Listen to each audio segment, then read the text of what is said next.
Hey guys, welcome to another video. And today, medyo iibahin natin ang setup. Kita nyo naman, nandito tayo sa may kusina. So magluluto tayo ngayon.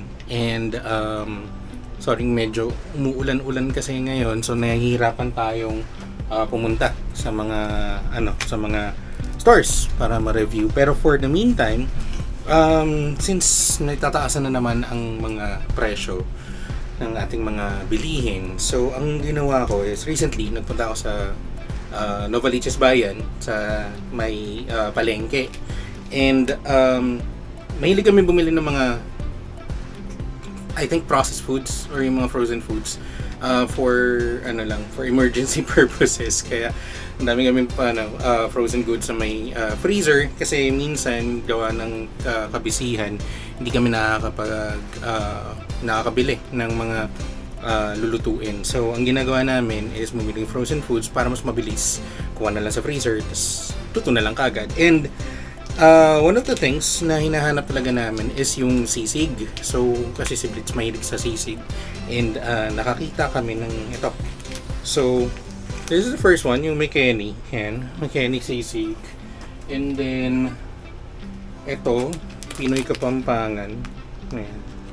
Pinoy Kapampangan. And itong MJB na pork sisig. So ito yung mga yung mga variety ng sisig na nakita namin doon. And gusto ko sanang i-try kung ano yung itsura nila kasi if I'm not mistaken, yung McKenny na sisig is 70 pesos. So ito 70 lang to. This is 250 grams. So 1/4 kilo na kagad. Tapos yung MJB na sisig, ito, this is 250 grams as well. Ayan. Pero mas mura siya, 62.13. Tapos itong Pinoy sisig, Pinoy Kapampangan sisig, I think, taga lang hanapin natin. It's 56 lang, ayan, 56 pesos lang. So mura siya kung tutuusin, and 250 grams. I think ito yung yung mismong size ng mga, kapag umorder tayo sa labas ng mga sisig, yun yung mga sizes or yung bigat ng yung weight ng isang order. So yung mga isang order sa labas magkano? 150, 180, mga ganun, 170, 130, I'm not sure. Pero definitely hindi 70 pesos, hindi 62, hindi 50. So ayun, ang gagawin natin today is itatry natin buksan or try natin lutuin tong tatlo. Pero syempre isa lang naman kakainin naman, lalagay ko rin naman sana sa ref para hindi sayang, unless mauubos naman kaagad. Try natin tong tatlo at check natin kung ano itsura nila bawat isa without cooking yet. Okay, without cooking yet kasi nakalagay dito this is ready in 5 minutes microwave. 5 minutes. Ito rin, I think ito naman hindi. Nakalagay dito is cook in a pan, oil in a pan. So ito lulutuin. Pero definitely lulutuin naman natin lahat. Hindi ako mag-ano lang ng microwave lang. Tapos ito microwave lang din to if I'm not mistaken. Hindi, cook lang din sa pan. So try natin isa-isa kung ano itsura. Papalambutin ko lang muna sa microwave. And then check natin kung ano itsura ng bawat isa. Alright, so unahin natin si McKenny. Ayan. Itsura niya, ayan. Yan yung itsura niya sa loob. Lagay natin sa lalagyan.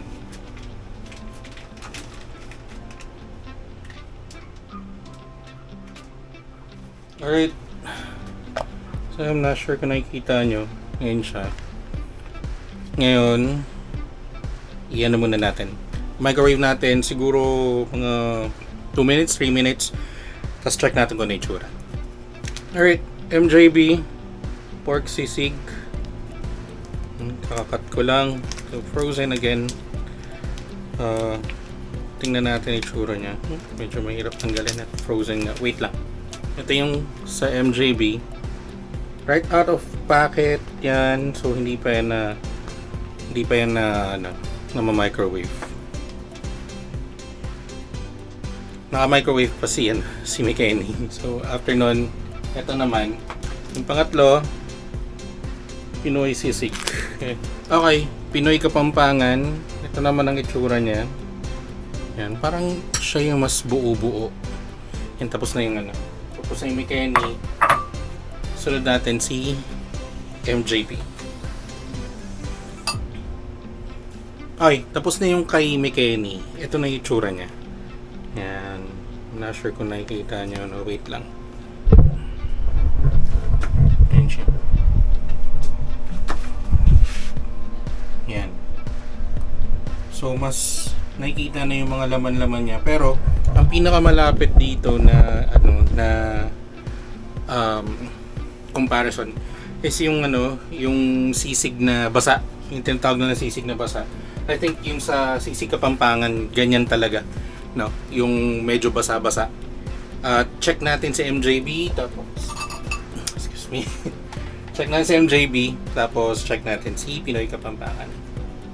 Okay, yun sa MJB, ito na siya. So, I'm not sure kung makikita niya. Check natin. Yan na lang. Yan. So, kung tutuusin, mas tuyo ng kaunti yun sa MJB compared kay Mikeni. Yan, mas tuyo na kaunti yung kay MJB. Ako mas trip ko yung mas tuyo ng kaunti or medyo mas crunchy ng kaunti compared dun sa may basa. Pero syempre, it still boils down to the taste ng ng mismo sisig. So, pangatlo, yung Pinoy Kapampangan. Pinoy Kapampangan sisig. Wow, Pinoy Kapampangan. Microwave lang natin 2 minutes. Tapos lutuin na natin. Alright, so habang naghihintay tayo ng matapos yung pangatlo, mag-chop na rin tayo ng onions, of course. Hindi pwedeng walang onions ang sisig. Definitely. So, ayan. Pero tapos na, yung pangatlo, kunin ko lang. Okay, so sa tatlo, ito yung pinaka tuyo. Ayan o. As in literally, tuyo talaga siya. So, check natin kung ano itsura niya kapag katapos lutuin and anong lasa. We have Mikeni, MJB, at Wow Pinoy Kapampangan sisig.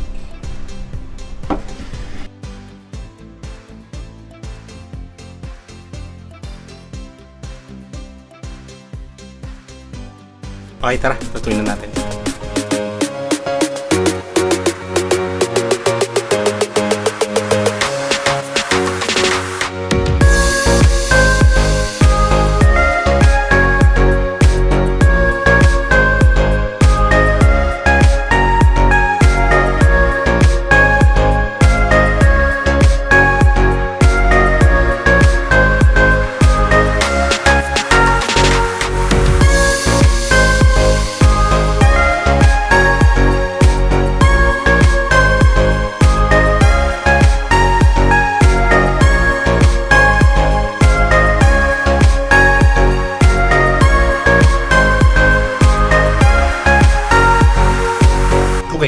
So, tapos na natin lutuin yung tatlo. Again, Mikeni, MJB, tapos Wow Pinoy Kapampangan. So, tatry muna natin tong Mikeni yan. Medyo lumamig-lamig na rin kasi kanina, kanina pa, pero mga siguro 10-15 minutes pa since nung naluto namin to. And ayan, mas masarap naman talaga kung bago luto ang sisig, pero syempre marami tayong luto, kaya try na lang muna natin. So, cheers! This is Mikeni. Tikman natin kung anong lasa.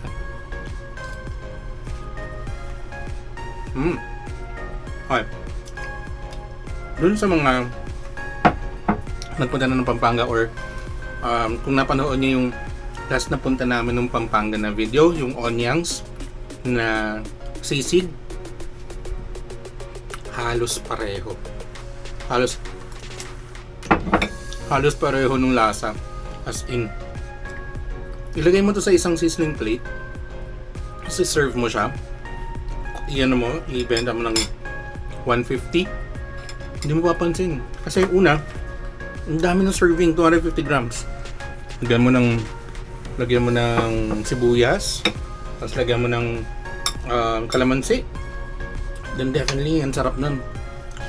Masarap sa sa kanin talaga. Ito yung mapaparami ka ng kanin. So yun, McKenny, masarap siya, malinamnam. Ito yung medyo basa na style ng sisig. Tapos kanina, not sure kasi nahalo ko na siya. Pero ito yung kapag ka medyo tumagalit, sa kanya yung may pinakamaraming mantika. Hindi ako naglagay ng mantika habang nung nagluluto ko. Nagmantika na lang siya. Kaya nung niluto ko actually, ginawa ko pa nga is trinay ko nga siyang i-reduce. Kasi nga nung lumambot siya from the microwave, mabasa talaga siya. So, ni-reduce ko pa yan. Tapos, yun, parang kumata siya mismo. Pero, definitely yan, sarap niya. Sarap. Okay lo. Next, MJB. Out of the three, ito yung pinakagusto ko ang itsura. So, sa itsura, bakit? Kasi parang siya yung mas mukhang lutong to. I'm not sure, hindi niya yata siguro makikita masyado. Pero, sa itsura kasi, sa kanya yung parang parang tostado or something. Trinay kong itosta yung McKenny, pero yun nga, sobrang dami pa rin siyang sarsa. So, hindi talaga siya hindi talaga siya tosta in a sense. So, eto, MJB, try naman natin yung lasa.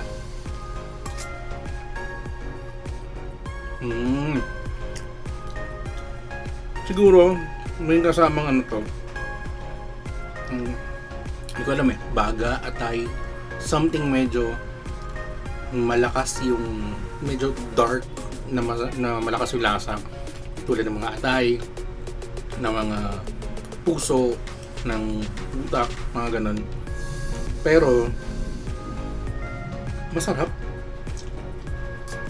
So between the two, may asim na to na natural.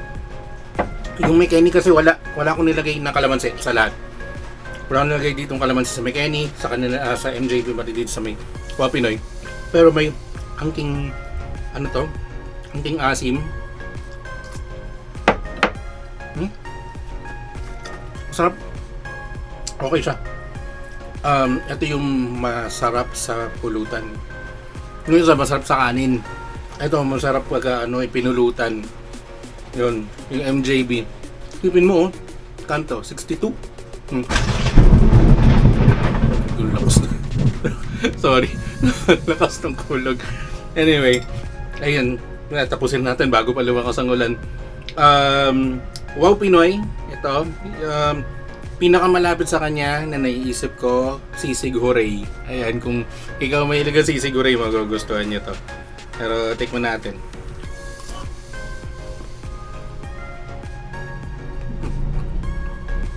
May parang mga litid-litid ako nakakain. Tapos, yung lasa niya, hindi mawari. Siguro kapag ito yung binili ninyo, I suggest, hindi naman sa kulang sa lasa pero kung gusto nyo lagay ng asin paminta, much better siguro. Hindi ko kasi nilagyan. Itlog lang. Ayan na yung ulan. Anyway, ayan. So out of the three, McKenny, MJB, or Wow Pinoy, dun ako kay McKenny. Mas gusto ko to. Mas okay sa akin yung lasa nito. Mas malinam na, mas okay sa kanin. Pero nevertheless, dito sa tatlo, 70, 62, tapos 56 pesos. Sisig. Lalagyan mo na lang ng sibuyas. Kung gusto mo lagyan ng itlog, lagyan mo. Kung gusto mo lagyan ng mayonnaise, lagyan mo. Pero nasa yan. Pero as is, kung lulutuin nyo siya, hindi lang yung microwave.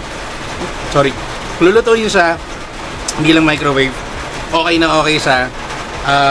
Tostahin nyo lang ng kaunti pa, tapos dagdagan nyo ng sibuyas, damihan nyo ng sibuyas para mas masarap. So ayun, bago pa lumakas ang ulan, salamat sa panonood ng isa pang video. And susunod, marami pa tayong binili. Actually, may mga luncheon meat pa tayo, may hot dogs, may corned beef. Yun, para matry din natin yung mga brands na hindi kilala. Alam niyo yun, yung parang, kasi minsan natatakot tayo na bumili ng mga pagkain na hindi masyadong kilala yung brand. So most of the time, bibili lang Pure Foods, yung mga CDO, everything mga ganun lang. Pero ito nyo, yung may candy kilala na yan. Pero yung MJB, pati yung Wow Pinoy, hindi ko kilala yan. Ngayon ko lang nakita yan. But then again, masarap yung pagkain nila and sobrang affordable. Sa 62 pesos or 70, sabi natin sa pinakamahal, 70 pesos, good for 3. Kung hindi ka masyadong malakas kung mag-ulam, 2 to 3 persons, okay na dito eh. Diba? 70. Kung 3 tao kayo, edi parang tigbe 25 lang ang lang lumalabas. Plus kanin, solve na kayo. So, ayun. By the way, nabili ko nga pala to sa... Kumusta kayo pangalan niya? Larry's ba yun? Oo, tama. Larry's Food Store. Yan, yan, Larry's Food Store. So, may Novaliches to. So, kung malapit kayo sa may Novaliches, doon sa may... ano ba to? Yung papuntang SM Save More, papuntang General Luis. I think General Luis Street nga yata yun. Doon sa may malapit sa may 7-Eleven na bago ka lumiko or bago yung likuan. Basta hanapin nyo na lang Larry's Food Store. Pakita ko na lang din sa Waze or sa Google Maps yung store nila. Yan lang. So again, salamat sa panonood ng isa pang episode ng ating pagkain series. I'm not sure kung ano tatawag natin dito. Pero again, this is Jason. Thank you for watching.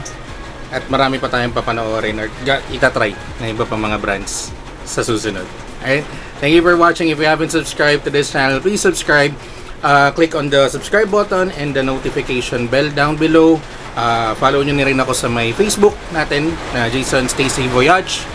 And ayun, kung meron kayong mga kainan or mga lugar na gusto nyong i-review natin, sabihan nyo lang ako. Comment down below, send me a message. Puntahan natin yan. Alright? Again, thank you for watching. See you in the next one. Peace out.